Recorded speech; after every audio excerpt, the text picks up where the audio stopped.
अस्सलाम वालेकुम, मैं हूं डॉक्टर सैफुल्लाह। आज हम बात करेंगे इनफर्टिलिटी बांझपन के हवाले से। अगर औरत शादी के 1 साल के बाद इंटरकोर्स और जमा होने के बावजूद हामला ना हो तो ऐसी कैफियत को बांझपन या इनफर्टिलिटी की हालत कहते हैं। बांझपन मर्द और औरत दोनों की वजह से हो सकता है। आज हम बात करेंगे औरतों के बांझपन पे। इसकी दो अकसाम होती हैं। एक प्राइमरी बांझपन जिसको प्राइमरी इनफर्टिलिटी कहते हैं, और एक होता है सेकेंडरी बांझपन जिसको सेकेंडरी इनफर्टिलिटी कहते हैं। प्राइमरी बांझपन, इसमें औरत शादी के पहले साल जमा करने के बावजूद और हम बिस्तरी करने के बावजूद हामला नहीं हो पाती, और अगर उसका मुनासिब इलाज किया जाए तो वो माँ बनने के काबिल हो जाती है, वो हामला हो जाती है, तो इसको प्राइमरी इनफर्टिलिटी कहते हैं। और सेकेंडरी इनफर्टिलिटी के अंदर औरत जो होती है वो एक दफ़ा माँ बनने के बाद दोबारा माँ बनने की सलाहियत से महरूम हो जाती है।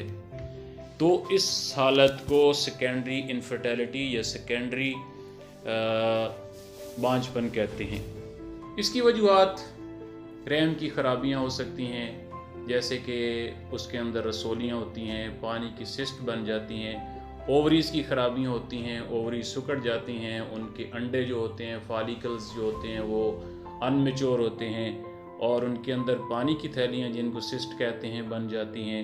हैज़ की ख़राबियाँ होती हैं, कम या ज़्यादा आता है या बिल्कुल बंद हो जाता है, और इसके अलावा लिकोरिया होता है। औरतों का अपनी सेहत और इस हवाले के लिहाज से एक एग्जाइटी और ख़ौफ और परेशानी का मसला होता है। तो हम बताते हैं आपको इसका एक बेहतरीन और मुफीद इलाज।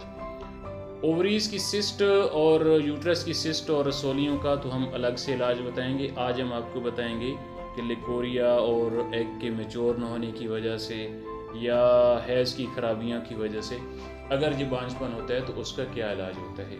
एक तो कुदरती इलाज है, इसके लिए रेश पीपल लेने हैं आपने 200 ग्राम, और शक्कर सुर्ख लेनी है वो 200 ग्राम, और अशोक पत्ते लेने हैं ये 200 ग्राम। इनको बराबर मिकदार में लेके पीस लें, इसका सफ़ूफ बना लें, और आफ्टर मेंसेस हैज़ के बाद इसका 1 चम्मच रोज़ाना दूध के साथ इस्तेमाल करें।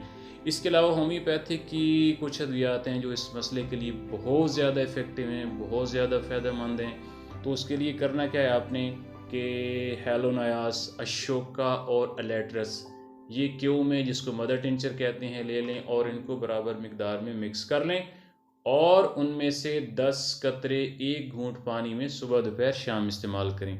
अगर औरत को एग्जाइटी डिप्रेशन का मसला साथ हो तो उसको औरमेट 200 की एक खुराक रोज़ाना दें, 4 कतरे। इसके अलावा अगर उसको लिकोरिया का मसला हो जिसकी वजह से उसके सीमन के अंदर जो स्पर्म होते हैं वो डेड हो जाते हों, तो बोरेक्स 30 पोटेंसी में उसके 4-4 कतरे 1 घूंट पानी में सुबह दोपहर शाम इस्तेमाल करें। और अगर उसकी यूट्रस से जो वो सीमन होती है, जो मनी होती है, वो बाहर आ जाती है इंटरकोर्स करने के बाद, तो उसको नेट्रम कार्ब 30 पोटेंसी में 5-5 कतरे सुबह दोपहर शाम इस्तेमाल करवाएं। ये मेडिसिन आपने रेगुलर कुछ अरसा तक इस्तेमाल करनी है। इंशाल्लाह आपका ये इनफर्टिलिटी का मसला बिल्कुल ठीक हो जाएगा।